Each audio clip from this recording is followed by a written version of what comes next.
Hi everybody, it's Jackie here and welcome to another edition of From the Table.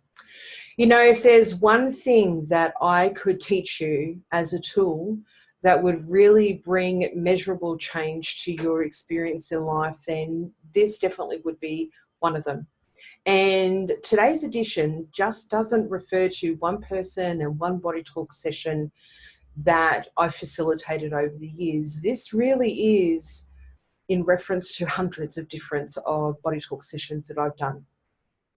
So what we're looking at is we're looking at the bombardment of information that comes from, usually from other people, from media sources, from the TV, from the radio, from the internet, from loved ones, from family, from courses that you've done, right? Majority of the information that I want to refer to, even though it encompasses all of that, is the information that comes from other people. This is, people's advice, their thoughts, their opinions, their projections, their ways that you think that you could do something better or would enhance your life more or would make things run smoothly if you just did this, this, and this. Now, I want you to remember, if you can, times in your life where you have people offering their opinions and their advice all the time. And I want you to remember how overwhelming that can feel. It just feels so overwhelming. You can feel cluttered, you can feel burdened, you can feel confused, you can feel like you can't breathe properly. So it literally is an overload of information. And it feels like that it comes in you and then runs all through you. It's just everyone's opinions, lots of information from the TV, from the internet, running all through you. And it gets confusing because I've encountered so many people that have implemented so many of other people's ideas and advice only for it to not work for them or for it to actually have an adverse reaction in their life or to their body. And what that does is it not only hinders your health, it confuses your system, but it disconnects you from your intuition, and it disconnects you from your gut brain, where your gut instincts are. So what I want to do is give you a tool, a really solid, actionable tool that you can start to put into place immediately. It's a tool that you need your imagination to be able to activate. So what you're going to do is when you find yourself in a situation where you are receiving information, it doesn't matter whether it's the information from a course or you're in a conversation with somebody and that person is giving you their opinions and their ideas on, you know, the benefits of avocado and, you know, essential fatty oils or whatever it is. What I want you to imagine in that moment is that you have a table in front of you, right in front of you. It can be any kind of beautiful table you want. For me, personally, I have a beautiful wooden table that sits in front of me. And what I do is I imagine that all the information that is being shared actually comes and lands on the table. It doesn't come into me. It doesn't run through me. It will not confuse or overwhelm my systems because it lands on the table in front of me. And then what I'm able to do later is I'm actually, in my own time and at my own discretion, I'm actually then able to implement the process of discernment, which means I'm going to come back to this information that's on the table in front of me and I'm going to start working my way through it. I can put it into piles, I can look at it, I can sort through it, I can get rid of things, I can keep things. And then, and only then, after I've gone through and sorted it, can I choose to integrate, take on, digest, assimilate that information because I've discerned that it's actually valuable to me. So quite often, additionally, what comes up in a body talk session for somebody when this comes up as a priority is that somebody will say to me, But how do I know when I'm looking at all the information on this table what's right for me? What you're going to use is your sense of taste, the subtle sense of taste. It's going to taste good to you, right? There are many different ways that you can do this, but for the purpose of today, I actually want to activate your subtle sense of taste. Now, I want you to pick a drink. We're going to activate it now. I want you to pick a drink that you like.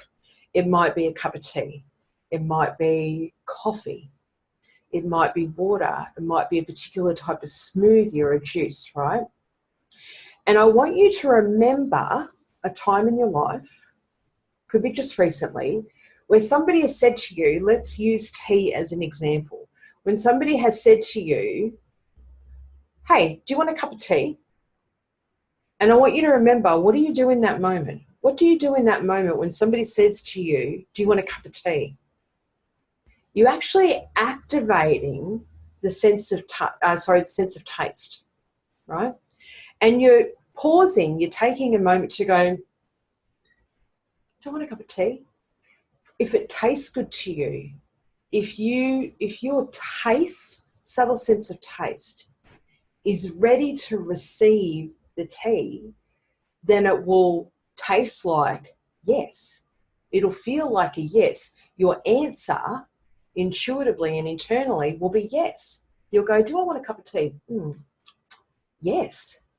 Or you're going, no, I don't need a cup of tea. Thanks anyway. Right? So we're going to activate the subtle sense of taste. You're receiving this information from relatives, from friends. Thank you very much. Letting it lay on the table. Then later you're going to come back and sift through it. As you're sifting through it, you're activating the sense of taste. Does that taste good to me? If it tastes good to you, then it will be right for you. It'll be right for you to take on board and look at it more deeply, to maybe do some research on it, to see how it correlates to you or works with you. As you're going through it, you'll pick something up or you'll sort through it in your imagination and you'll go, do I want that taste? Does that taste feel good to me? And if you get no, like, no, I don't want my cup of tea. No, I don't want that. Get rid of it. It's not right for you.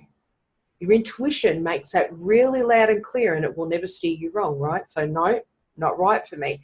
So then that process of sorting actually becomes really, really easy. The more you put this into play and you practice it, the easier it will get to be able to do this, and very, very quickly. In fact, this actually has the potential to become a super powerful strategy that you can use as a tool every day.